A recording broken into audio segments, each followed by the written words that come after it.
आते कैसे भाई? ठीक है, यहाँ तो आपने पार्टनरशिप कर ली डिपॉजिट के साथ, आप आगे कमाएंगे कैसे, प्रॉफिट कैसे अर्न करेंगे अगर आप सूद नहीं लेते तो देखो शरीयत ने सूद मना किया है, लेकिन एक पूरा मैदान खुला छोड़ा है दिगर जायज मैटर से मुताल्लिक, जिसमें आप खरीदो फरोख्त कर सकते हैं। जैसे ये अभी डॉक्टर जुबैर साहब ने आपके सामने कुरान मजीद की जो तिलावत की, उसमें क्या आया कि अल्लाह ताला ने खरीदो फरोख्त को हलाल और सूद को हराम किया।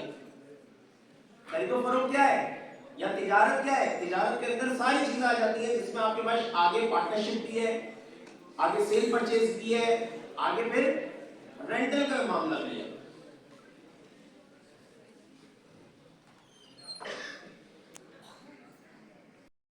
कि जब बैंक आगे पैसा लगाता है तो बैंक क्या क्या काम करता है, तो कुरान मजीद ने हमें इसके ऊपर भी रहनुमाई दी और कुरान मजीद ये कहता है कि अल्लाह ताला ने तिजारत को हलाल और सूद को हराम किया।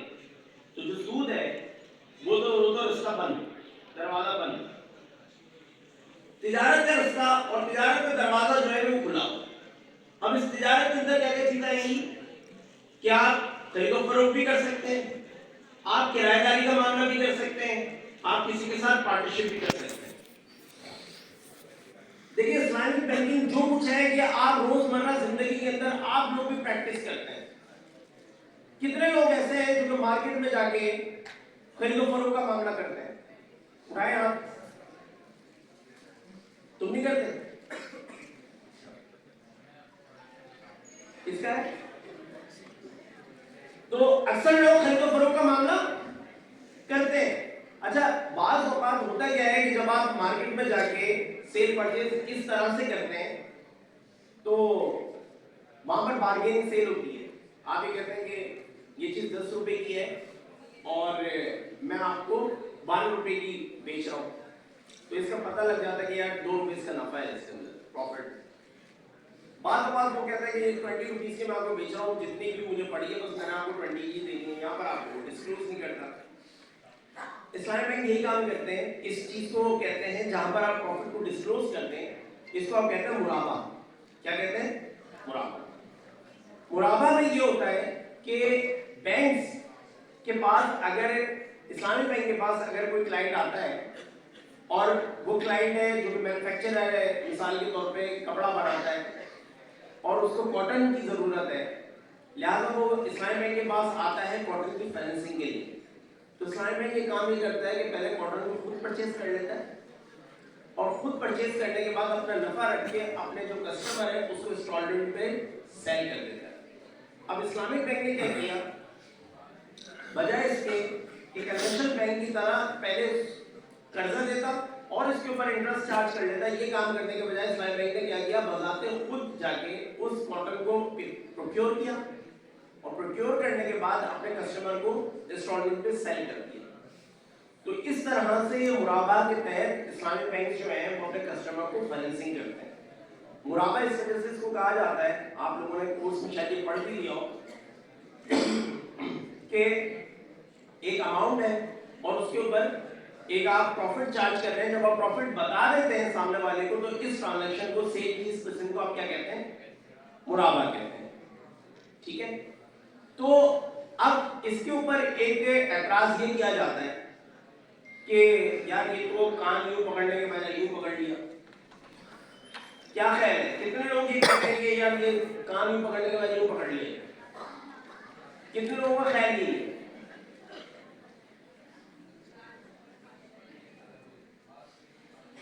कितने लोग ये समझते हैं कि मुराबाहा और सूदी कर्जे में कोई फर्क नहीं है? अच्छा, और बाकी कितने लोग ये समझते हैं कि नहीं बाकी फर्क है इन दोनों? ब्रीफ करेंगे क्या फर्क, क्या नजर आया आपको फर्क इसमें?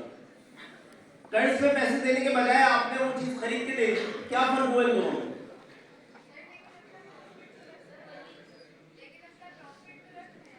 हाँ, प्रॉफिट तो रख रहे हैं। ओह माय गॉड, ये देखो इंटरेस्टिंग कि सूद में भी वो प्रॉफिट ले रहे हैं और तिजारत में भी आप प्रॉफिट ले रहे हैं।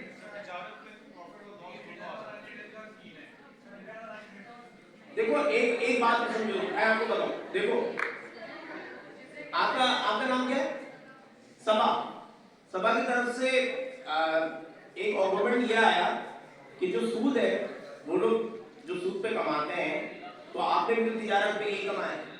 तो अभी थोड़ी देर पहले जो डॉक्टर साहब ने कुरान मजीद की तिलावत की थी, तो वहां पर जो उस वक्त भी एतराज किया गया था, उन्होंने क्या एतराज किया था? उन्होंने कहा था कि तिजारत भी तो सूद की तरह है। तो अल्लाह ताला ने क्या फरमाया? फौरन उसके बाद जब आप कोई चीज खरीद कर फरोख्त करते हैं, तो जब आपने वो चीज, तो ये रिस्क आपने लिया, लिहाजा इसका रिवॉर्ड भी आप ले सकते हैं। Risk and reward go side by side. आपकी कोई गाड़ी है, अगर आप उसके रिवॉर्ड एंजॉय करती हैं, उसको चलाती हैं, उसको सफर करती हैं, ठीक है, लेकिन अगर खुदा न खासा गाड़ी को कोई नुकसान हो जाए, तो वो भी किसको बर्दाश्त करना होगा? आपको करना होगा। लिहाजा रिस्क और reward go side by side. इसी वजह से अगर ये बॉटल के पानी पे अगर मिसाल के तौर पर फरोख्त करने से पहले इसको कोई नुकसान हो जाए, और ये मेरी अगर मिल्कियत है, तो ये मेरा नुकसान है, इस नुकसान की कॉरेस्पॉन्डिंग अगर मैं कोई रिवॉर्ड लेना चाहता हूं, तो वो मैं ले सकता हूं, मैं उसको बेच सकता हूं। इंटरेस्ट के अंदर हम ये बात कह रहे हैं कि जहां पर इंटरेस्ट मामला होता है, वहां पर लोन का कॉन्ट्रैक्ट होता है, और लोन के अंदर कमर्शियल नेचर नहीं है। हमारे दीन ने उसको मना कर दिया। हमारे दीन ने कहा कि अगर आप किसी की मदद करना चाहते हैं तो उसको लोन दे दो, लेकिन अगर मदद करना नहीं चाहते बल्कि कमाना चाहते हैं, तो लोन का दरवाजा बंद है। फिर आप उसके साथ क्या करें? रिस्क शेयरिंग करें, या तो खरीदो फरोख्त करें, या रेंटल का मामला करें, या पार्टनरशिप करें। ये तो अजीब सी बात लगेगी ना कि अगर मैं किसी के साथ किसी की मदद भी करूं और साथ में प्रॉफिट भी मांगूं, ये तो ठीक नहीं है। अच्छा, एक सवाल है आपसे, वो कौन सी जात है ऐसी कि जिसके साथ हम सूदी मामला कर सकते हैं? एक सवाल है, वो कौन सी जात है कि जिसके साथ आप सूदी मामला कर सकते हैं, हराम नहीं? अल्लाह ताला, अल्लाह के साथ आप सूदी मामला कर सकते हैं। तो अल्लाह ताला कहता है, कौन है जो अल्लाह को कर्ज दे और अल्लाह ताला उसको डबल तिबल करके वापस करे, यानी खूब बढ़ा के वापस कर दे। तो ये वही चीज होती है कि बेटा, कि जब आप अपने कोई कर्जा दे रहे हैं, लेकिन अल्लाह कह रहा है कि ये कर्जा तुम इसको नहीं दे रहे, इसकी मदद नहीं कर रहे, ये कर्जा तुम किसको दे रहे हो? कि मुझे दे दो, और इसका सिला मैं तुम्हें दूंगा, इसका मतलब। ठीक है, तो ये बात तय हो गई कि मुराबाह के अंदर इस्लामिक बैंक क्या करते हैं? रिस्क लेते हैं। जब तक वो इस प्रोडक्ट को आगे सेल नहीं कर देते, तब तक वो इस्लामिक बैंक के रिस्क पे रहती है। लिहाजा इस्लामिक बैंक इस रिस्क के कॉरेस्पॉन्डिंग रिवॉर्ड भी ले सकते हैं और ये प्रॉफिट कमा सकते हैं।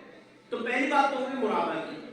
दूसरा एक जो तरीका होता है, आप लोगों के सामने देखा होगा आपने कि लोग बुकिंग पे फ्लाइट करवाते हैं, फ्लाइट बुक करवा लेते हैं।